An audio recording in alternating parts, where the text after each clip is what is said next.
in reality, the main emphasis of the KGB is not in the area of intelligence at all. According to my opinion and opinion of many defectors of my caliber, only about 15% of time, money, and manpower is spent on espionage as such. The other 85% is a slow process which we call either ideological subversion or active measures, активные мероприятия in the language of the KGB, or psychological warfare. What it basically means is to change the perception of reality of every American to such an extent that despite of the abundance of information, no one is able to come to sensible conclusions in the interests of defending themselves, their families, their community, and their country. It's a great brainwashing process which goes very slow, and it's divided in 4 basic stages. The first one being demoralization. It takes from 15 to 20 years to demoralize a nation. Why that many years? Because this is the minimum number of years which requires to educate one generation of students in the country of your enemy, exposed to the ideology of the enemy. In other words, Marxism-Leninism ideology is being pumped into the soft heads of at least 3 generations of American students without being challenged or counterbalanced by the basic values of Americanism, American patriotism. The result you can see.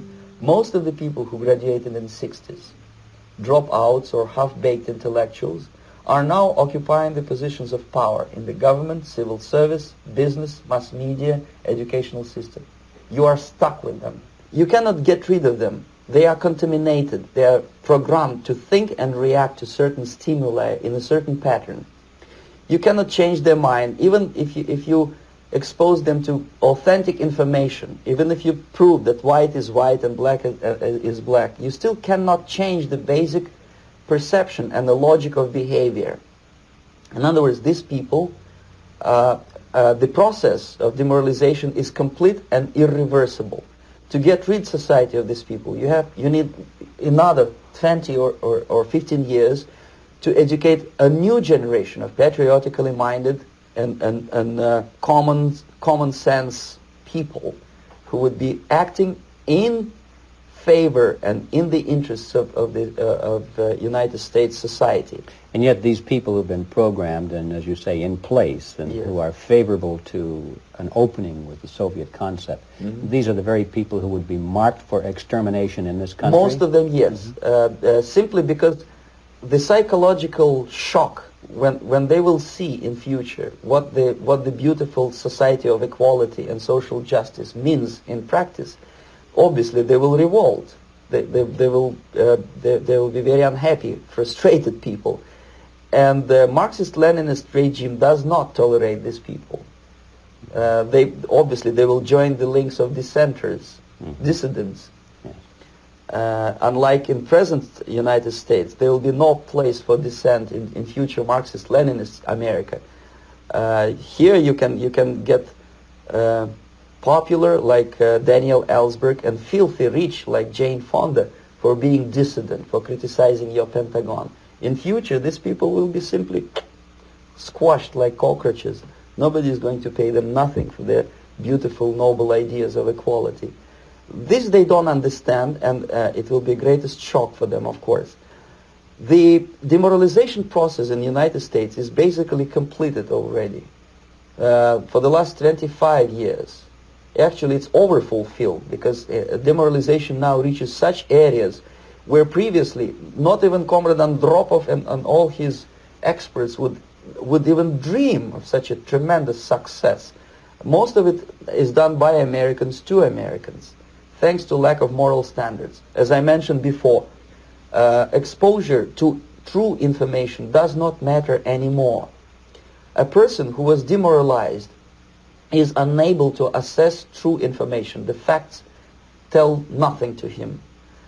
Even if I shower him with information, with authentic proof, with documents, with pictures, even if I take him by force to the Soviet Union and show him concentration camp, he will refuse to believe it until he is going to receive a kick in his fat bottom.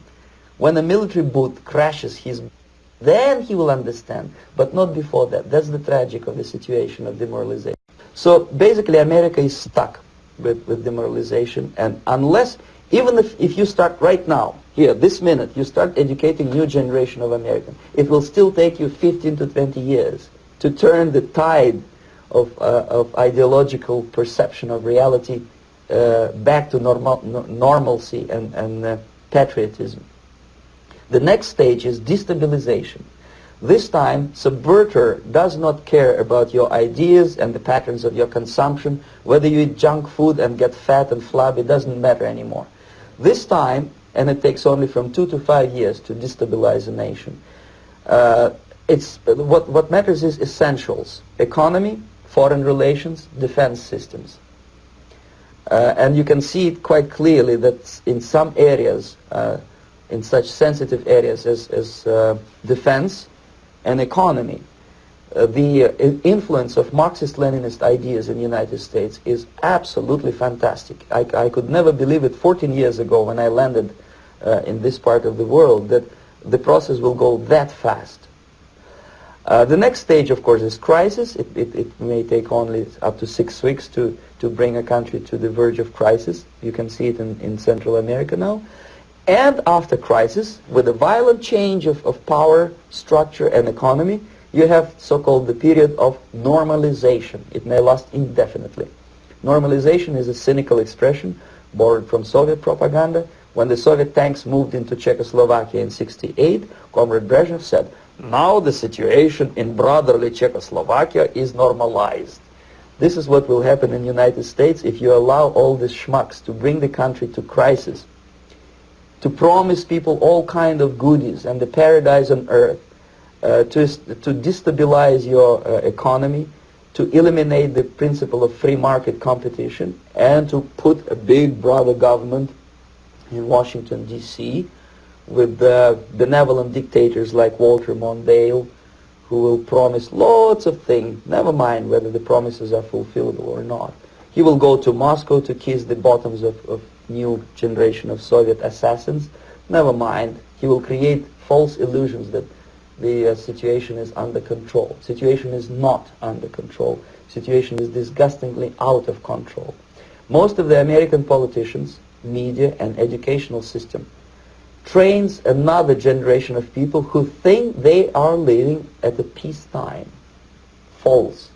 The United States is in a state of war, undeclared total war against the basic principles and the foundations of this system. And the initiator of this war is not Comrade Andropov, of course. It's the system. However ridiculous it may sound, the world communist system or the world communist conspiracy, whether I scare some people or not, I don't give a hoot. If you are not scared by now, nothing can scare you. But you don't have to be paranoid about it. What actually happens now, that unlike myself, you have literally several years to live on unless the United States wake up. The time bomb is ticking. With every second, the disaster is coming closer and closer. Unlike myself, you will have nowhere to defect to, unless you want to live in Antarctica with penguins. This is it. This is the last country of freedom and possibility. Okay, so what do we do? What is your recommendation to the American people? Well, the immediate thing that comes to my mind is, of course, there must be a very strong national effort to educate people in the spirit of real patriotism, number one. Number two, to explain them the real danger of socialist, communist, whatever, welfare state, big brother government. If people will fail to grasp the impending danger of that development, nothing ever can help United States. You may kiss goodbye to your freedom, including freedoms to homosexuals, to prison inmate. All this freedom will vanish, evaporate in 5 seconds, including your precious lives. The second thing, the moment at least part of the United States population is convinced that the danger is real, they have to force their government. And I'm not talking about sending letters, signing petitions, and all this beautiful, noble activity. I'm talking about forcing United States government to stop aiding communism.